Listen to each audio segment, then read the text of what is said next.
Ya Tuhan. Terima kasih Bapak. Ya, selamat malam saudara sekalian. Ya, ini mungkin kali pertamanya ya di tahun 2022 kita belajar bersama-sama tentang satu doktrin yang sangat unik ya. Doktrin kepercayaan hanya ada pada iman Kristen, Allah Tritunggal ya. Jadi ini satu Allah yang menyatakan diri dalam 3 pribadi. Nah, ini tidak ada pada agama-agama yang lain. Ini hanya unik di dalam kekristenan saja. Maka sebab itu kalau kita sebagai orang Kristen tidak memahami doktrin ini, paling tidak sempurna lah. Tidak perlu sempurna memang karena ini bukan hal yang mudah. Paling tidak kita mempunyai dasar yang cukup. Sehingga kita punya pemahaman yang beda dengan agama-agama lain. Dengan kepercayaan-kepercayaan yang lain. Nah, saudara sekalian, mari kita hari ini belajar ya. Jadi selamat datang di Dikte ini. Jadi diskusi konten teologi. Dan saya bagi 2 sesi ini ya. Di sesi pertama mungkin lebih kepada teologis ya, konsep-konsep yang ada di Alkitab di dalam sejarah gitu ya. Kemudian kita break, nanti kita mungkin kalau saudara-saudara mau ada bertanya atau mau mendiskusi, namanya juga diskusi konten teologi ya. Ada pertanyaan di kepala yang mungkin belum jelas selama ini mau berpikir, bisa ditanyakan nanti ya di sesi break. Setelah itu nanti yang bagian kedua saya masuk kepada bagian yang lebih implikasi, yang lebih aplikatif dalam kehidupan kita sehari-hari.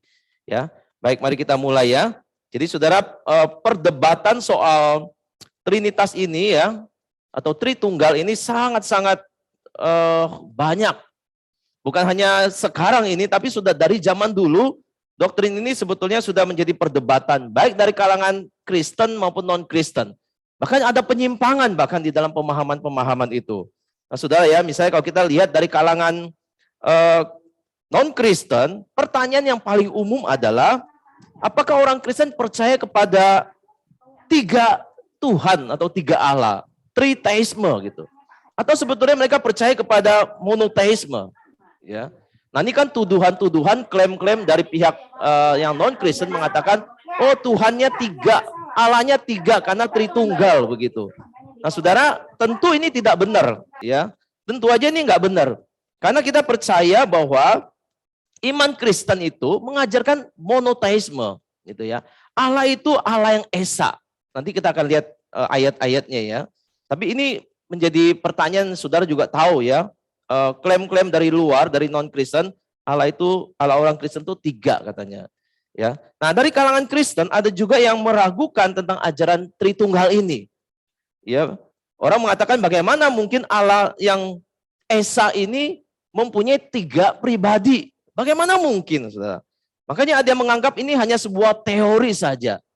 Sebuah mitos gitu ya. Sesuatu yang tidak masuk akal, tidak logis. Atau dia mengatakan bahwa baru-baru ini, saudara kalau lihat di sosial media ada muncul perdebatan soal Allah Tritunggal. Ada pendeta yang inisialnya S gitu ya. Itu mengatakan pribadi Allah itu terpisah-pisah katanya. Allah Bapa itu di surga. Allah Anak itu ada di bumi. Jadi mereka terpisah. Lalu Roh Kudus. Nah Roh Kudus dia nggak bisa jelasin deh di mana keberadaannya Roh Kudus ya.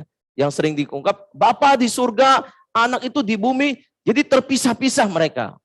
Sudah kelihatannya sederhana ya. Allah itu bisa terpisah. Bisa memisahkan diri antara Allah dan anaknya atau putra. Gitu. Saudara lihat ya, bahaya dari pemahaman seperti ini, ya, bahayanya adalah kalau Allah itu terpisah-pisah, ada satu yang di sorga, ada satu yang di bumi, maka kita bisa katakan bahwa Allah itu jadinya tidak maha ada jadinya. Karena cuma satu yang di surga, satu di bumi. Yesus itu jadi nggak maha ada, Allah juga jadi nggak maha ada. Itu ya. Dan kalau ditarik-tarik lagi saudara, kalau Allah itu nggak maha ada, maka jangan-jangan dia nggak bisa disebut sebagai Allah jadinya. Karena dia nggak maha ada. Ya dia bisa terpisah-pisah. Saudara. Ya jadi ini apakah benar demikian saudara? Ya pengikutnya cukup banyak ya. Dan kita bersyukur ya di dunia medsos juga Tuhan membangkitkan apologet muda untuk memberikan kritik kepada pendeta ini saudara ya. Dan kita biarlah boleh dapatkan sesuatu yang jelas pada malam ini. Ada juga saudara ajaran yang lain yang juga berkembang dari seorang pendeta yang cukup besar juga di Indonesia dengan inisial S, pendeta E gitu ya. ES begitu ya. Dia mengatakan Yesus itu lebih rendah daripada Bapa. Nah, saudara setuju nggak tuh? Yesus itu lebih rendah daripada Bapa karena dia anak. Ya, anak tuh tidak sama dengan Bapa. Anak itu lebih rendah daripada Bapa. Nah, saudara, ini beberapa pemikiran teologi yang menyimpang dari yang Alkitab katakan, dari yang sejarah juga sudah ditegaskan oleh bapak-bapak gereja.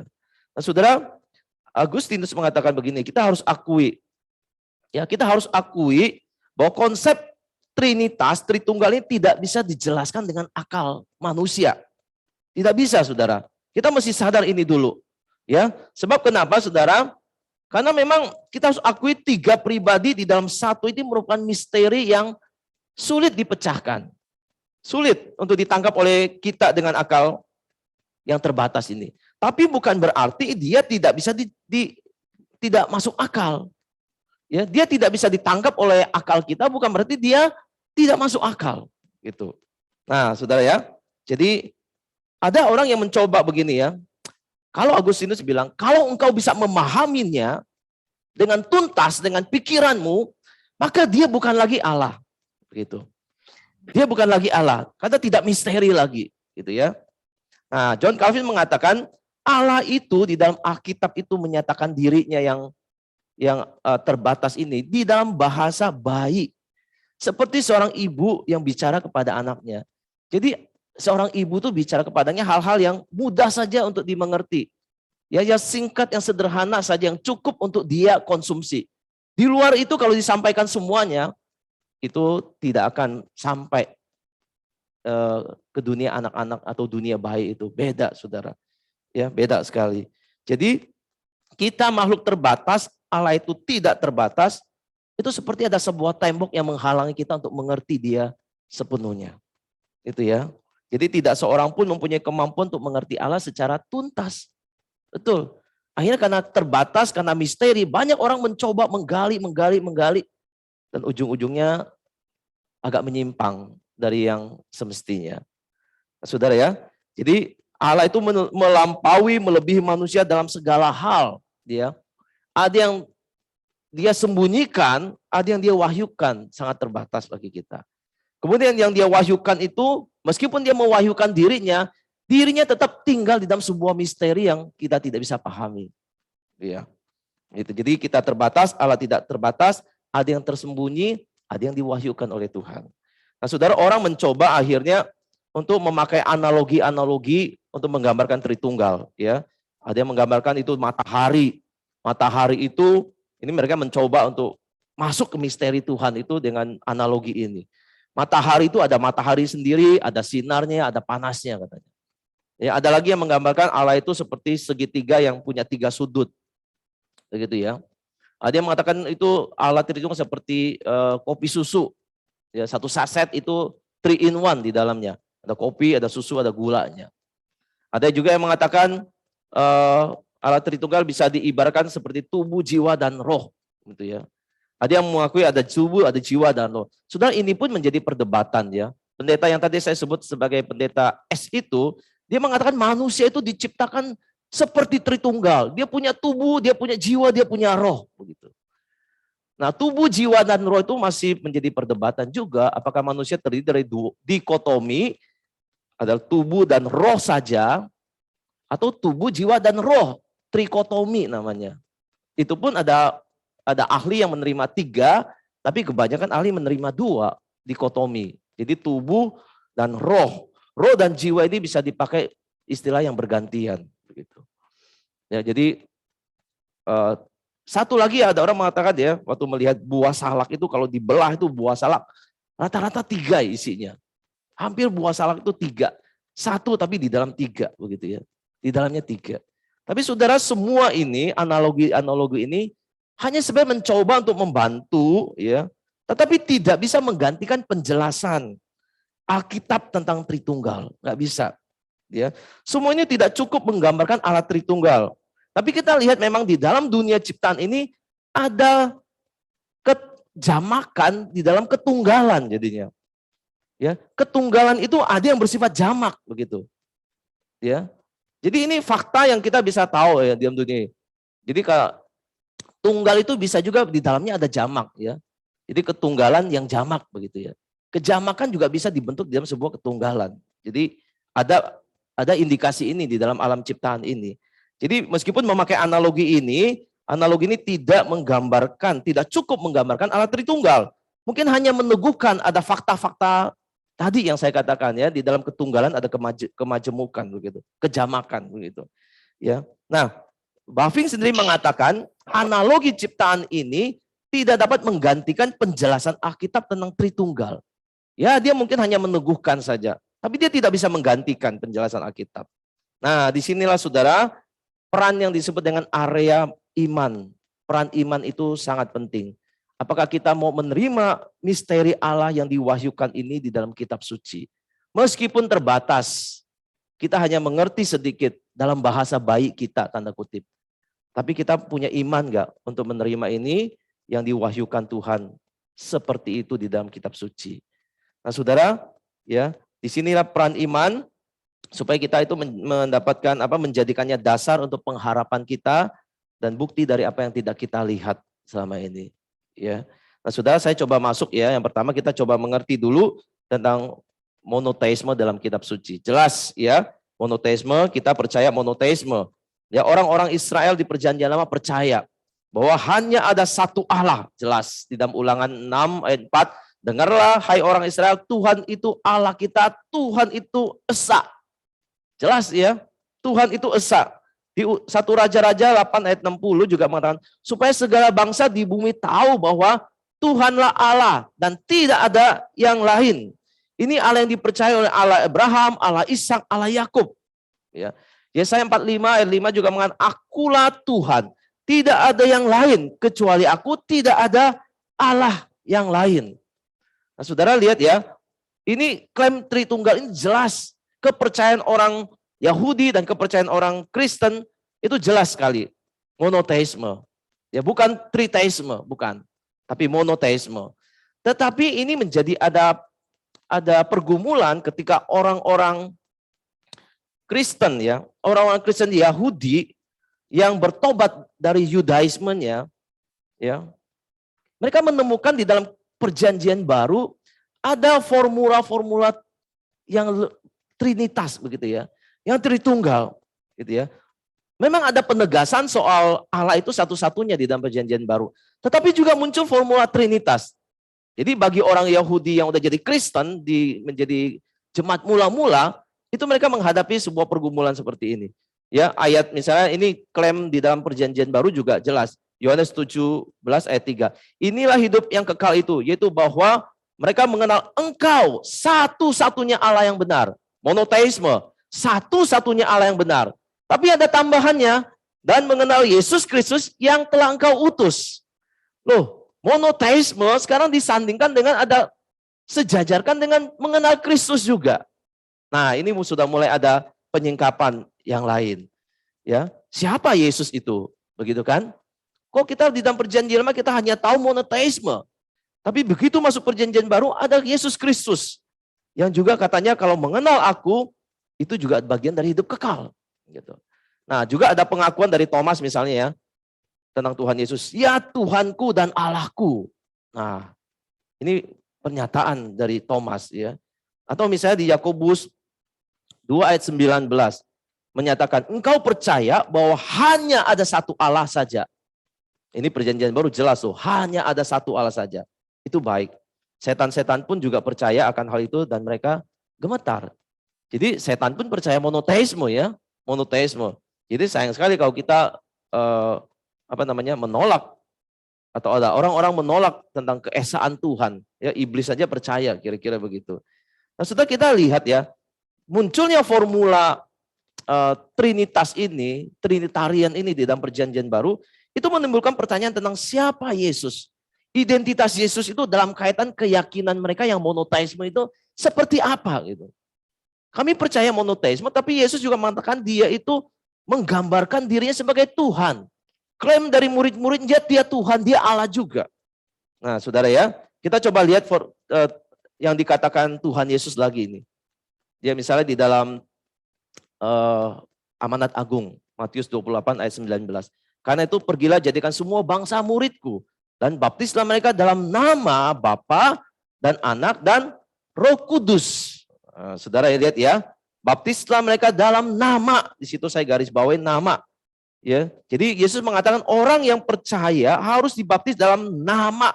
Nama di situ tunggal, bukan jamak, bukan nama-nama, tapi nama saja. Tunggal di situ. Ya, namun nama yang tunggal itu di dalamnya ada 3 nama, ya, Bapa dan Anak dan Roh Kudus, gitu. Ya, ini dibedakan. Namanya tunggal, tapi pribadinya 3. Sehingga Bapa, Anak dan Roh Kudus itu menjadi satu Tuhan yang di dalamnya kita dibaptis di nama itu. Nah, di sini Yesus ingin menegaskan ya, monoteismenya orang Kristen itu bukan monoteisme yang bersifat tunggal, tapi monoteisme yang bersifat 3 pribadi. Nah, saudara ya, monoteisme yang bersifat jamak, bersifat 3 pribadi di sini. Ya, karena nama situ tunggal, tapi pribadinya muncul 3 gitu. Nah, Paulus juga misalnya ngomong begini ya di 2 Korintus 13 ayat 14, kasih karunia Tuhan Yesus Kristus, ya, udah muncul ya, grace ya dari Tuhan Yesus, kasih Allah, itu udah jelas pasti Bapa, dan persekutuan Roh Kudus menyertai kamu. Paulus pun menyandangkan 3 pribadi ini di dalam kesetaraannya. Itu, kasih karunia. Nah, bagi Paulus ya, Tuhan dalam Alkitab yang memberkati umatnya dalam anugerah Yesus Kristus, dalam kasih Bapa dan persekutuan dengan Roh Kudus itu, saudara, itu adalah sama, satu Tuhan. Ya, dalam pengertian perjanjian baru itu adalah Tuhan yang adalah terdiri dari Bapa dan Anak dan Roh Kudus. Gitu. Ya, ini di dalam perjanjian baru. Jadi jika Allah Bapa adalah satu ya, Allah Bapa ada satu-satunya Allah. Nah, Tuhan Yesus tuh setara enggak gitu, ya. Apa yang kita katakan Tuhan Yesus. Nah, kembali ke ayat yang tadi nih, Saudara. Ya, Yohanes 17 ayat 3 itu. Perhatikan kata dan di situ. Inilah hidup yang kekal itu, yaitu bahwa mereka mengenal Engkau satu-satunya Allah dan mengenal Yesus Kristus yang telah Engkau utus. Saudara, kata dan di situ itu adalah menggabungkan 2 hal yang sama. Ya, pasangan yang bersama-sama dan di situ. Ya, kalau kita mau hubungkan 2 hal yang sama di dalam pelajaran bahasa Indonesia, yang setara, yang sama, itu pakai dan. Ya. Tetapi juga waktu menggabungkan dan itu juga ada yang beda di situ. Jadi kata dan juga menunjukkan Bapa dan Yesus Kristus itu juga berbeda. Ada identiknya, ada bedanya di situ. Nah, termasuk juga di dalam 1 Korintus 8 ayat 6 dikatakan, bagi kita hanya ada satu Allah saja, yaitu Bapa, yang daripadanya berasal segala sesuatu dan yang untuk Dia kita hidup. Dan satu Tuhan saja, yaitu Yesus Kristus. Nah, di situ udah muncul satu Tuhan saja, Yesus Kristus. Satu Allah yaitu Bapa, satu Tuhan yaitu Yesus Kristus, yang olehnya segala sesuatu telah dijadikan, dan yang karena Dia kita hidup. Nah, saudara sekalian, itu jelas ya. Jadi orang Kristen mula-mula itu sekarang secara seragam ya, mereka mendapatkan ayat-ayat seperti ini dan mereka menegaskan apa yang dikatakan di dalam perjanjian lama dan perjanjian baru itu memiliki sebuah konsistensi, sebuah kekuatan, sebuah kejelasan. Yaitu bahwa hanya ada satu Allah. Allah yang mengikat perjanjian dengan Israel dan Bapa Tuhan kita Yesus Kristus. Dan Yesus Kristus itu sendiri adalah Allah yang sama. Begitu. Ya, dari ayat-ayat ini, Saudara. Jadi satu Tuhan itu diidentifikasikan sebagai Bapa, sebagai Anak, sebagai Roh Kudus. Ya. Nah, sedangkan Bapa dan Anak dan Roh Kudus itu dibedakan satu sama lainnya. Yang dikenal dengan istilah Tritunggal. Gitu. Tritunggal. Nah, sudah kita coba masuk ke dalam sejarah istri Tritunggal ini, Saudara ya. Tritunggal ini sebenarnya nggak ada di dalam Alkitab. Ya, ini Tritunggal itu pertama-tama itu digunakan ya oleh Tertullian atau Tertullianus itu memakai kata trinitas dari kata Latin trinus yang artinya 3 rangkap atau 3 serangkai. Sudah Trinitarian ini dimunculkan istilah ini itu untuk mengcounter itu ya, membedakan dari ajaran binitarianisme, yaitu yang satu esensi dengan 2 pribadi. Bi itu 2, ya. Dan uni itu 1, unitarianisme. Jadi 1 esensi dalam 1 pribadi. Ini jelas beda ya. Kita itu 3 pribadi dalam 1 esensi. Tapi binitarianisme 1 esensi 2 pribadi. Unitarianisme 1 esensi 1 pribadi. Ya, manusia itu unitarianisme kalau bilang ya, 1 manusia 1 pribadi gitu ya. Tapi dia memunculkan istilah trinitas untuk membedakan bahwa kita bukan binitarianisme, bukan juga unitarianisme, tetapi trinitarianisme. Itu orang Kristen. Maka di dalam tulisannya Again Praxis, Tertullianus mengatakan begini, bahwa ada 2 Allah atau 2 Tuhan adalah pernyataan yang tidak akan keluar dari mulut kami. Bukan seolah Bapa dan Putra bukan Tuhan, atau Roh Kudus bukan Tuhan. Tetapi keduanya disebut Allah dan Tuhan. Supaya kita ketika Kristus datang, ia didapati dan dikenali sebagai Allah dan disebut Tuhan. Sebab ia adalah putra dari Allah, putra dari Dia yang adalah Tuhan, Allah dan Tuhan. Saudara jelas ya, Trinitarian itu betul-betul mensejajarkan Yesus itu sebagai Allah, sebagai Tuhan. Saudara. Jadi kita lihat, ini ajaran-ajaran yang muncul, saudara ya. Jadi di sekitar abad 4 ini muncul perdebatan seru ya tentang ajaran-ajaran yang salah tentang Trinitarian, saudara. Ya, beberapanya muncul seperti Sabellianisme atau dikenal dengan modalisme. Ini muncul dari seorang Sabellius ya, yang mengatakan begini, Bapa adalah sepenuhnya Allah. Anak adalah sepenuhnya Allah. Dan Roh Kudus adalah sepenuhnya Tuhan. Namun, Tuhan memanifestasikan dirinya dalam satu cara seperti itu pada waktu tertentu. Maksudnya apa, saudara? Jadi, dia mau mempertahankan monoteisme sebenarnya. Monoteisme, jadi hanya satu Tuhan. Jadi, sebelum Tuhan Yesus datang, itu hanya ada Allah Bapa. Dia modenya itu Allah Bapa. Nanti waktu dia turun ke dalam dunia, dia menjadi Kristus. Surga udah nggak ada. Dia turun ke dunia menjadi Kristus. Nanti Kristus sudah naik ke surga, sudah terangkat ke surga, dia berubah menjadi Roh Kudus. Gitu. Jadi dia ingin mempertahankan monoteisme dengan mengatakan 3 penampakan itu. Dan itu tidak bisa dalam waktu bersamaan. Hanya satu waktu saja. Begitu. Ya mungkin ada orang memakai contoh ini misalnya seorang suami menjadi seorang karyawan, seorang suami juga di rumah, seorang supir misalnya waktu dia menyetir. Itu modalisme tuh. Satu saat dia menjadi suami di rumah, tapi di tempat lain udah nggak ada dia. Nanti dia jadi supir di rumah berarti udah nggak ada dia. Ya, waktu dia kerja di rumah nggak ada dia, di mobil juga nggak ada dia. Jadi ini modalisme. Jadi Tuhan menampakkan dirinya dalam penampakan yang berbeda-beda dan itu tidak ada kaitannya, gitu ya, masing-masing. Jadi ini modalisme. Ya. Nah, ada lagi begini. Satu lagi itu ada Arianisme dari Arius ya, mengusulkan begini. Yesus itu sementara sangat ditinggikan dan layak dihormati.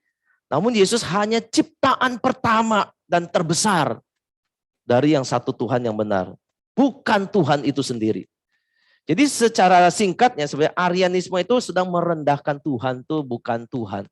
Dia hanya ciptaan pertama yang paling agung. Gitu ya. Nah ini mungkin saksi Yehova masuknya ke sini juga. Tuhan itu bukan Tuhan. Tuhan Yesus bukan Tuhan. Dia hanya ciptaan pertama. Yang sulung yang paling agung gitu. Dia juga ingin mempertahankan monoteisme sebenarnya. Ya, jadi dia mengusulkan ide ini mau mempertahankan keyakinan hanya ada satu Tuhan saja, itu ya. Dan itu mendapatkan banyak pengikut ini Arianisme, sehingga harus ada klarifikasi.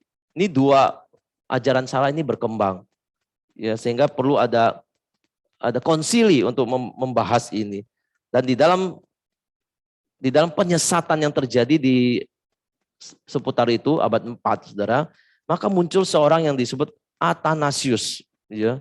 Seorang Athanasius yang dia seorang boleh dikatakan pahlawan lah, ya, pahlawan yang membela tentang Trinitas, tentang Tritunggal.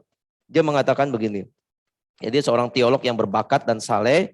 Dia mengatakan sebab putra ada di dalam Bapa dan Bapa ada di dalam putra. Ini kan ada ayatnya ya. Nah, mereka itu satu.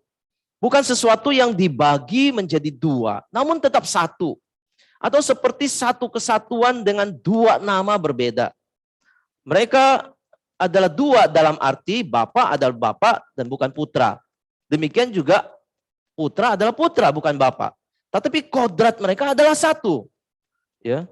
Sebab anak selalu mempunyai hakikat yang sama dengan bapaknya. Dan apa yang menjadi milik Bapa adalah milik anaknya, saudara. Nah, kata yang dia pakai di situ untuk membela ajaran Alkitab adalah ini, homoousios. Ya, homo artinya sama, usios artinya naturnya itu sama. Jadi Yesus itu bernatur sama, berkodrat sama dengan Bapa. Jadi menunjukkan sifat yang persis sama dengan Bapa, saudara ya. Itu yang dia pakai. Dan di dalam perdebatan itu melawan Arianisme, Sabellianisme, Athanasius menang, saudara. Menang, dan itu ditulis di dalam pengakuan iman Nisea. Dituliskan di situ ya apa yang menjadi pemikirannya.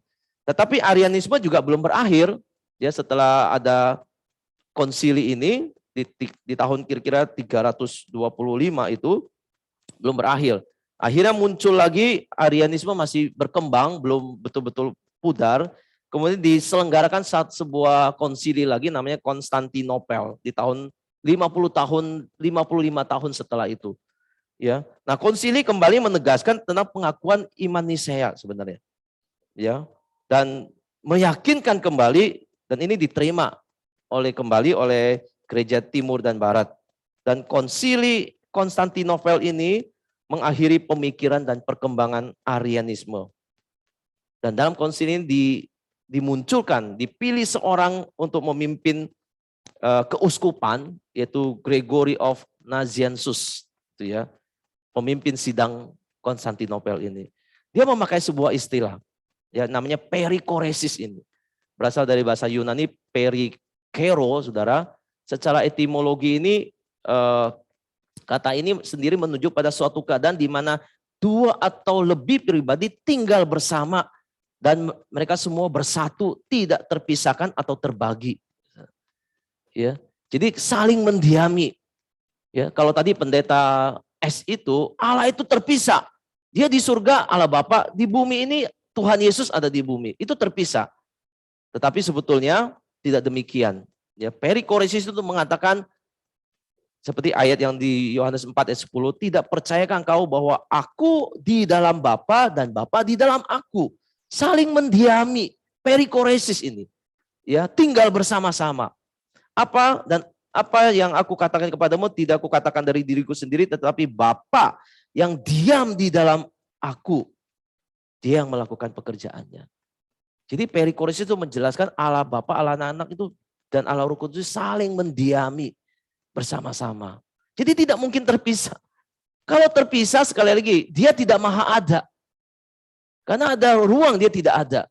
Dia mengisi dan mendiami bersama-sama. Nah, sudah, ini misteri memang ya.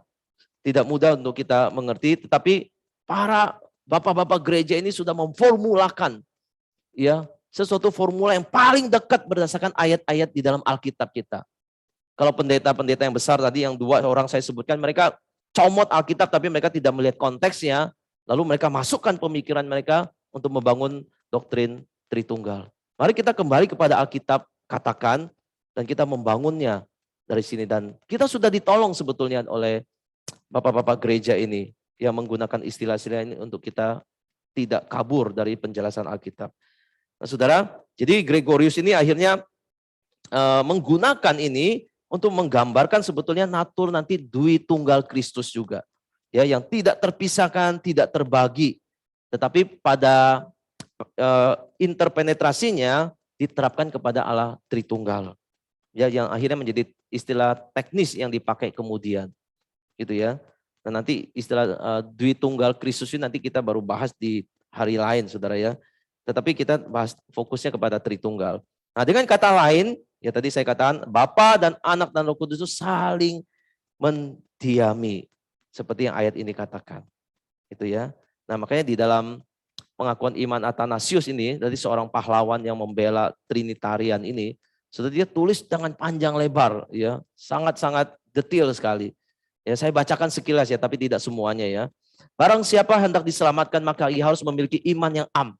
Itu iman yang jikalau tidak dijaga kemurniannya, pastilah orang tersebut binasa.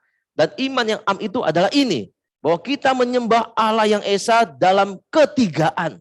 Dan ketigaan di dalam keesaan.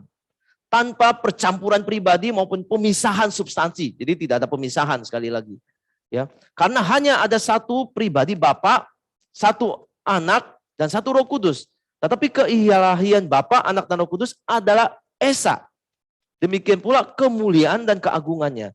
Jadi sebagaimana Bapa, demikian pula Anak, dan demikian pula Roh Kudus.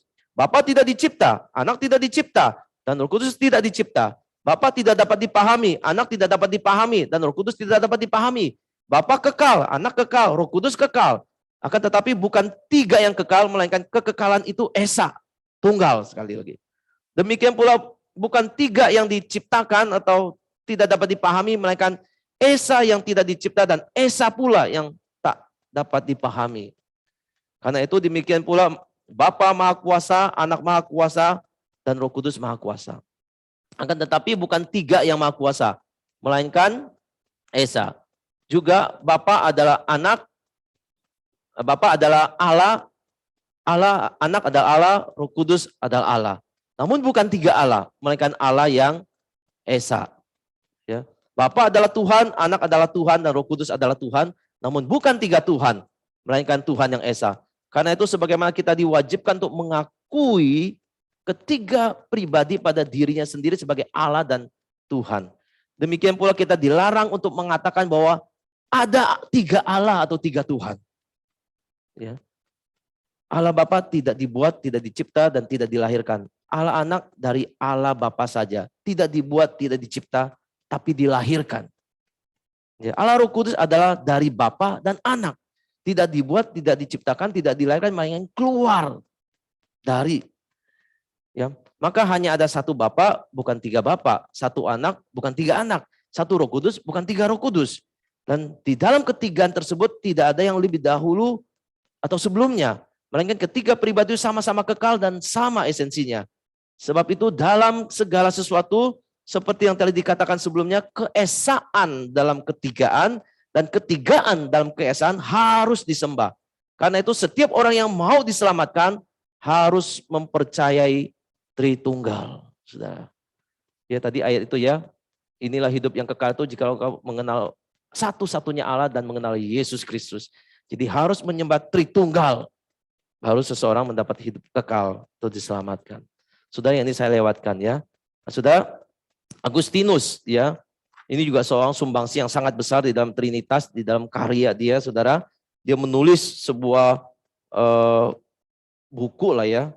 Itu butuh waktu 19 tahun dia untuk menuliskan dan merumuskan tentang Trinity ya. Treatise on Trinitas itu judulnya. Ya, karya yang luar biasa, dia mempersatukan gereja dan memberi pengaruh luar biasa dalam diskusi doktrin Trinitas ini. Agustinus mengatakan begini, Allah Bapa dan Putra dan Roh Kudus adalah kesatuan ilahi yang erat. Jadi tidak ada pemisahan sekali lagi. Yang adalah satu dan sama esensinya di dalam kesamaan yang tidak dapat diceraikan atau dipisahkan. Sehingga mereka bukan tiga Tuhan, melainkan satu Tuhan. Meskipun Allah Bapa telah melahirkan, has begotten Putra, Putra lahir dari Bapa. Ia yang adalah Putra bukanlah Bapa. Dan Roh Kudus bukanlah Bapa atau Putra. Namun Roh Bapa dan Roh Putra. Ya, dan ia sama, co-equal dengan Bapa dan Putra. Membentuk kesatuan Tritunggal. Ya, jadi anak itu dari Bapa. Roh Kudus itu keluar dari Bapa dan Anak, gitu ya. Maka kita bisa sebut Roh Kudus itu kadang disebut Roh Allah, Roh Kudus, bahkan bisa disebut Roh Yesus. Ya. di Kisah Para Rasul 16 ayat 6, ya waktu Paulus itu menuliskan pergi ke Makedonia ya. Dituliskan begini, mereka melintasi tanah Frigia dan tanah Galatia karena Roh Kudus mencegah mereka untuk memberitakan Injil di Asia. Dan setibanya di Misia mereka mencoba masuk ke daerah Bitinia, tetapi Roh Yesus, nah di situ muncul ya, tidak mengizinkan mereka.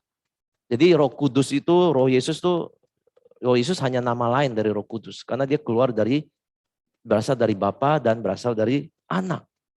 Begitu. Ya, Saudara ya. Jadi ini di abad kira-kira sebenarnya Calvin juga memberikan ini ya, memberikan trilogi untuk memahami Trinitas ya. Tapi jelas ini juga mungkin sulit dipahami. Dia mengatakan begini, kalau untuk memahami Trinitas itu seperti memahami ada trilogi di dalam pikiran kita. Dia mengatakan ya, misalnya pikiran manusia itu ada memorinya, kemudian ada pengertiannya, kemudian ada will-nya di situ, kehendak. Nah itu tuh katanya seperti itu. Di dalam satu kodrat itu ada 3 pribadi, dia pakai analogi itu ya. Ingatan itu adalah mind kita, pikiran kita, kemudian juga pemahaman atau pengetahuan kita dan will kita itu. Ya. Tapi sekali lagi ini hanya untuk meneguhkan saja. Tetapi juga sulit untuk menjelaskan Trinitas secara utuh. Hampir tidak ada analogi di dalam dunia ini yang bisa menjelaskan keesaan dalam kejamakan tadi. Kejamakan di dalam keesaan. Kesatuan di dalam ketigaan. Ketigaan di dalam keesaan tadi. Sulit saudara. Tetapi jelas juga tidak ada logika yang kontradiksi di situ. Ya. Jika konsep ini di luar pemahaman kita sekalipun ya, tetap tidak ada kontradiksi di situ. Ya, nah kita mesti memang dalam hal ini kita menerima dalam iman kita tentang apa yang diwahyukan dalam kitab suci. Nah, saudara, di abad ke-17 akhirnya muncul juga sebuah pengakuan iman Westminster. Ya, ini pengakuan iman ini paling luas di lingkungan Calvin, saudara ya. Tadi saya tidak lihat bagian 1, kita lihat ke bagian 3 yang berkaitan dengan Trinitas saja. Ya, ini bab 2-nya tapi butir ketiga. Nah, dalam kesatuan kealahan ada 3 pribadi, yang satu dalam zatnya, kuasanya dan kekekalannya. Yaitu Allah Bapa, Allah Anak dan Allah Roh Kudus. Ya, Sang Bapa tidak berasal dari siapapun. Tidak diperanakan dan tidak keluar. Nah, Anak secara kekal diperanakan dari Sang Bapa atau keluar sebenarnya dari Sang Bapa, sumbernya dari Bapa. Roh Kudus secara kekal keluar dari Sang Bapa dan Sang Anak, ya. Jadi istilah Latinnya itu filioque di situ ya, yang artinya Roh Kudus itu juga keluar dari Putra, ya, dari Allah Anak begitu. Nah, ini ada ayat-ayatnya sudah juga sekalian di sini ya. Untuk kita semuanya ya. Jadi zat di situ Saudara, dia memakai istilah zat ya. Kita mungkin kenal dalam belajar kimia zat. Kata zat ini sebetulnya berpadanan dengan substansi, kata substansi. Tadi kodrat, natur itu sama Saudara ya. Zat, substansi, kodrat, natur. Bagaimana sih kita bisa memahami ada 1 natur dan 3 pribadi? Sudah kalau kita lihat contoh diri kita manusia. Ya. Manusia itu adalah kodrat kita. Natur kita itu manusia, human. Kita itu human, kita bukan binatang. Kita punya kodrat manusia, natur kita. Tetapi kita hanya punya 1 pribadi. Yang kita sebut sering misalnya tiap hari kita kenal dengan aku. Aku ini ya, aku ini beda dengan akunya Musa kan. Itu pribadi yang lain lagi gitu loh. Itu juga, tapi kita sama-sama 1 kodrat. 1 substansi sama-sama manusia. Tapi kita 2 pribadi yang terpisah, gitu ya. Musa punya kepribadian yang lain, yang unik. Saya juga punya kepribadian yang lain, yang unik gitu. Ya, jadi kodrat manusia itu dengan pribadi, 1 pribadi. Tapi kodrat Allah itu dengan 3 pribadi. Itu ya saudara ya. Jadi kita jelas tidak sulit sekali untuk memahami. Tapi itu untuk menggambarkan beda antara kodrat dan pribadi, gitu ya. Kita 1 kodrat, 1 pribadi. Ya, Allah itu satu kodrat, yaitu sama-sama Allah tapi dengan 3 pribadi ya yang identik di situ. Ya, 3 pribadi yang unik, yang berbeda-beda ya. Nah, Saudara, jadi kita pada hakikatnya akhirnya setiap anggota ketuhanan adalah sama ya, tetapi secara pribadi masing-masing berbeda. Bapa yang bukan anak dan roh. Anak juga bukan bapa atau roh. Roh juga bukan bapa dan anak. Saudara. Tetapi ketiganya itu selalu harmonis, bekerja harmonis, bukan pribadi yang sama, tapi mereka harmonis untuk mencapai satu tujuan, pekerjaan yang sama. Karena masing-masing memiliki sepenuhnya satu esensi yang tidak terbagi. Saudara ya, jadi biarlah ini sesi pertama dulu ya.